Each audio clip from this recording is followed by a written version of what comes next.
This, this is for you. I made this video for you.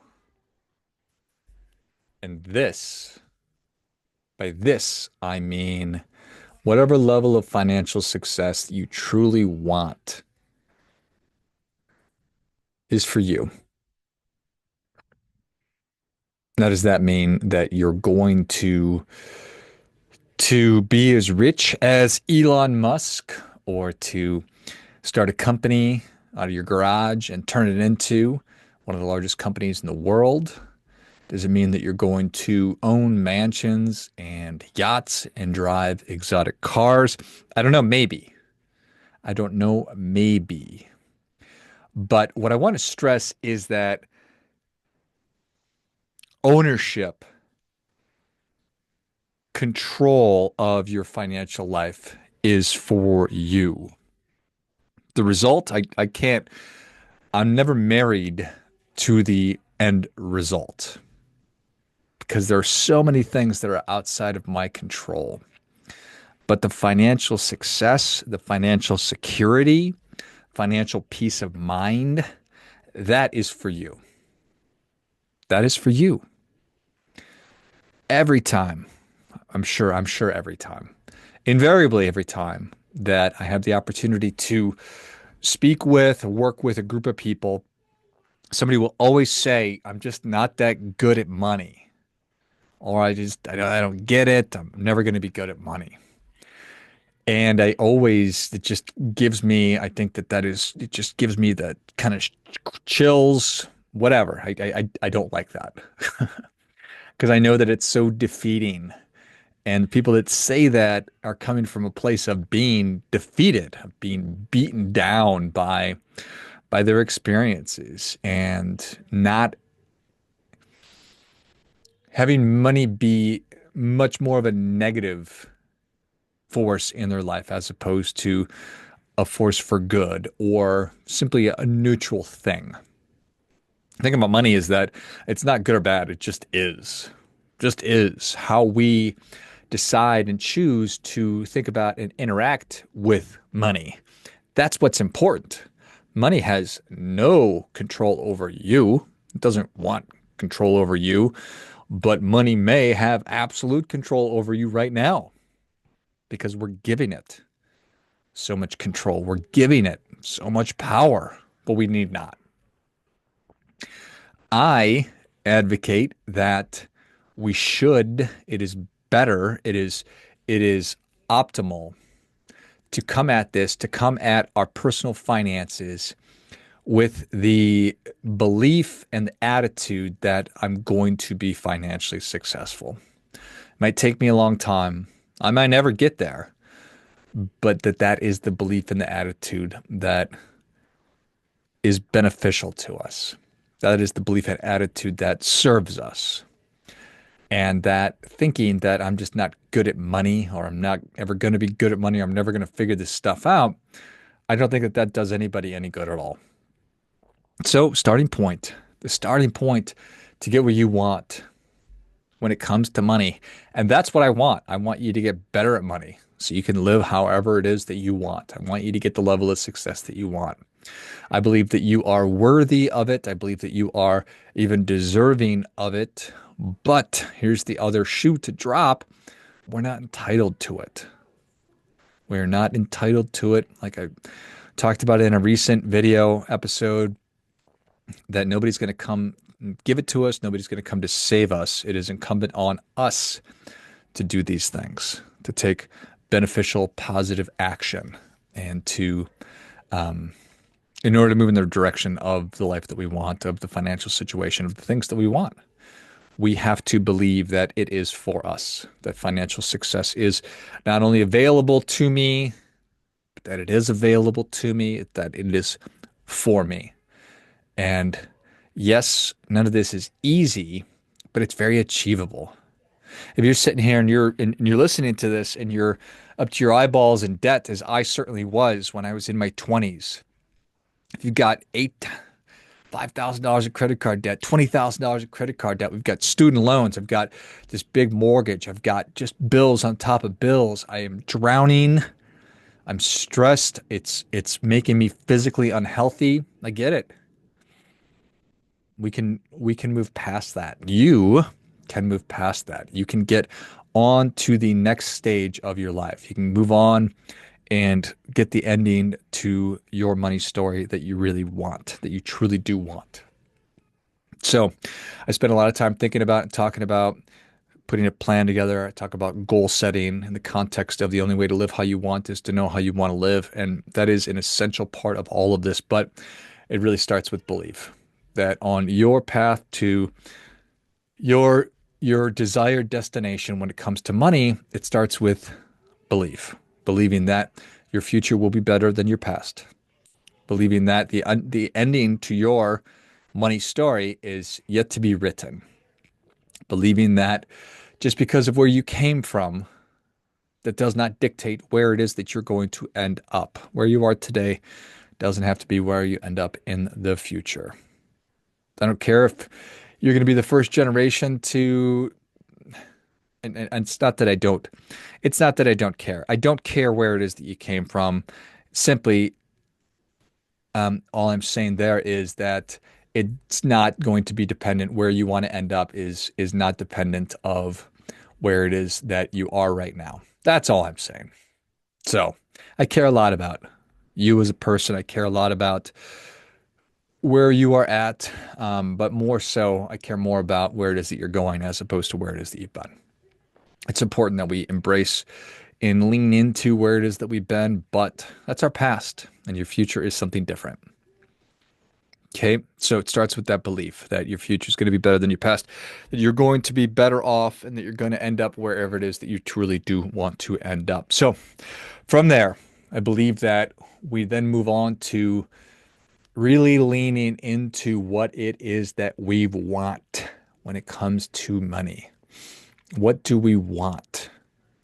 And I like to say that we need an honest understanding of ourselves. It's not easy to, I think that it's easy to sort of have short-term preferences. What do you feel like for having lunch? What do you feel like for lunch today? You want some ice cream? Do you want to go grab a beer? Whatever that is. What show do you want to watch tonight? We have preferences right now, kind of short term, but I don't think that there are that many of us that really have a deep understanding of who we are, our identity when it comes to money. And I refer to this as our money code, and it is essentially just who you are and what you want, your essence when it comes to money. So, some examples of a money code might be security, autonomy, control, free from worry, luxury, experiences, the best. Um, I hope you get the idea here. It could be that you are focused on gaining control and getting security, getting your arms around your finances so you no longer have to worry about it. A lot of folks lately, at least what I've been hearing is, the measure of financial success for a lot of people simply means that when you go to a restaurant, you don't have to worry about what things cost. You get what you want. I agree with that. That's very pragmatic, very practical. So if that's you, then that's great. Kind of drill into what is it that I really want. But you could be a person that wants five-star hotels and resorts and experiences, and you want to wear the nicest clothes and drive the nicest cars and go to the nicest places, luxury and luxurious things, and you love jewelry and being fancy and flashy and blinged out or whatever. Great. I don't care. I don't care at all. I'm here for all of it. I'm not, and that is where that's where I want you to get to.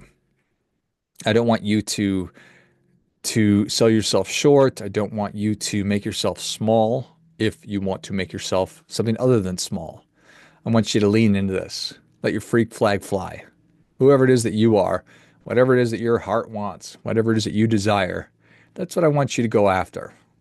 So that understanding ourselves is one thing, but then having a really honest understanding of who we are and what we want, that's a whole nother animal.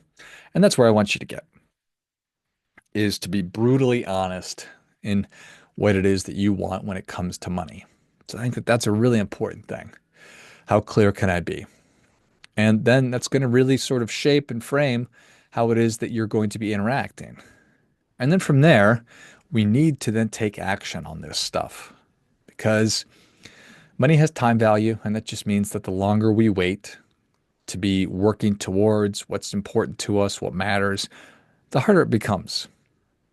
If I'm saving money from the time that I'm 15 years old or my parents started when I was a baby, that's awesome. You have the power of compound interest on your side. That just means, a bunch of money in an IRA or a 401k is gonna grow. So the longer that money has to grow, then the more we're going to have. Versus if we waited till 40, 45, it's just going to become harder. Now, you may be 40 or 45 and not have a penny to your name. Fine. We got to deal with or work with what it is that we have.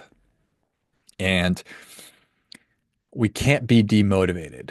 We can't let those feelings prevent us, stop us from doing those proactive and important things, like putting a plan together to get out of debt, like educating ourselves on how our 401k works, like going onto a financial calculator online and plugging some numbers in to determine if I want to have $1 million saved up for my retirement, how much do I need to be saving right now? So, wherever you're at, I get it. It's fine. We are where we are. We need to move forward and take inspired and aligned action. When I say aligned, it's just a function of I understand what it is that I want. I understand what's important to me. I understand what my priorities are. And then I'm going to act in alignment, in accordance with those things that are most important to me, keeping in mind what it is that I really want. So when something is a problem, make it a process, and then it's less of a problem and maybe not a problem anymore. We all have habits. We all have routines. Habits are a thing that you do consistently, and then a routine is how you do that thing consistently. And I believe that when you marry a great habit with a great routine, that becomes a success ritual. And the more success rituals we can have, the better off we're going to be. I like to talk about the 6 key areas: family, community, work, career, finances, your wellness, your personal development, and then your peace of mind. So if you can create success rituals in each one of those areas, well, that's going to get us what we want, or at least it's going to help us to take that inspired and aligned action and moving towards, at least in the direction of that thing that we want. So some examples of a success ritual when it comes to money is that once a month, I have a money meeting with whoever else is in charge of money, the other adults in my household. So my wife, that's who I do it with. We have a monthly money meeting. So that's our habit. And then the routine is we go and review what our goals are. We review all of our accounts, all of our investments. We look at our budget and our cash flow and all these different things. And fundamentally, I think that we all know that what gets measured gets managed. So we need to be paying attention to this stuff. You cannot make a plan one time. You cannot set goals one time and then throw them in a drawer and think that they're going to magically happen. Your chances of actually, if you wrote your goals down and threw them in a drawer, they'll probably happen a lot more than if you don't do anything at all. But better, the best, have the goals and then actually review them. So having that monthly money meeting is a wonderful success ritual that I advocate that you have. So again, review your goals, look at all of your different accounts, review your cash flow. So look at all your bank statements, money coming in, money out, review your budget to see if you're on track for that, and then talk about what needs to be changed, what needs to be updated, things that are coming up. It'll just help you to get on the same page. So that's a really, really, really important thing.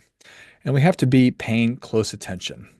So you may be a person who is very, very interested in your personal finances. If you are, I think that that's great. You may love investing, but it's perfectly fine if you don't. It's perfectly fine if you don't care about money at all. Perfectly fine if you don't care about investing and you don't want to allocate a bunch of resources to them. That's absolutely fine.